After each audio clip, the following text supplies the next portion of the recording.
உலகத்தில் நடக்கிறதெல்லாம் பார்த்தா பயமாலாம் இருக்குது. இந்த கொரோனான்ற கொள்ளை நோய் எங்கேயோ ஆரம்பிச்சது, இன்றைக்கி உலகத்தையே கலங்க பண்ணுது. நம்ம நாட்டிலையும் நம்ம ஊர்லேயும் அந்த மாதிரி இல்லை, ஒரு பயம் கலக்கம் அது மாதிரி கஷ்டப்படுறீங்களா? அது மாத்திரம் இல்லை, வாழ்க்கையில், வேலையில், சூழ்நிலையில், பொருளாதார பாதிப்புனால் உண்டான பிரச்சனைகள், நிறைய கஷ்டங்களை நினச்சி கலங்குறீங்களா? அதில் இந்த மாதிரி நம்ம வாழ்கிற இந்த இடத்துல பாதுகாப்பு இல்லாத சூழ்நிலையில் நம்ம இருக்கிறோமே, எந்த நேரம் என்ன நடக்குமோன்னு கலங்குறீங்களா? ஆண்டவர் ஒரு வாக்கு கொடுத்திருக்கிறார்.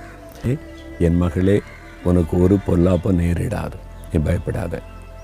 வாதை உன் கூடாரத்தை அணுகாது, கொள்ளை நோயோ எந்த தீங்கோ உன் வீட்டை அணுகாது, உன் வீட்டை நான் பாதுகாப்பேன் அப்படின்னு ஆண்டவர் சொல்கிறார். பொல்லாப்பு நேர்ந்துருமோ நீ பயப்படாதுங்க, கொள்ளை நோய் வந்துடுமோ, வாதம் வந்துடுமோ அப்படின்னு நீ பயப்படாதுங்க. ஆண்டவர் சொல்கிறாரு, நான் உனக்கு இருக்கிறேன், நீ பயப்படாத. அப்போ நீங்கள் என்ன செய்யணும்? உன்னதமானவரின் மறைவில் இருக்கிறவன் தான் பாக்கியவான்கள். தேவனுடைய மறைவுக்குள்ளே உங்களை ஒப்பு கொடுக்கணும். ஆண்டவரே, உம்முடைய பாதுகாப்புக்குள்ளே என்னை ஒப்பு கொடுக்குறேன், எங்கள் குடும்பத்தை உம்முடைய பாதுகாப்புக்குள்ளே ஒப்பு கொடுக்குறேன். எந்த வாதை தீங்கும் அணுகாதபடி காத்துக்கொள்ளுங்க.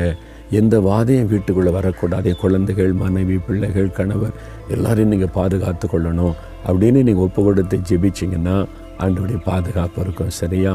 தகப்பனே, நீங்கள் கொடுத்த வாக்குத்தத்தத்திற்காக ஸ்தோத்திரம். பொல்லாப்பு உனக்கு நேரிடாதுன்னு சொன்னீங்க, நான் அதை விசுவாசிக்கிறேன். வாதை உன் கூடாரத்தை அணுகாதுன்னு சொல்லியிருக்கிறீங்க, அதை விசுவாசிக்கிறேன். எந்த பொல்லாப்பும் எனக்கு எங்களுக்கு நேரிடாது, எந்த வாதையும் தீங்கு எங்கள் வீட்டுக்குள்ளே வராது.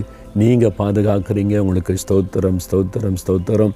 இயேசுவின் நாமத்தில் விசுவாசித்து ஜெபிக்கிறேன் பிதாவே, ஆமென்.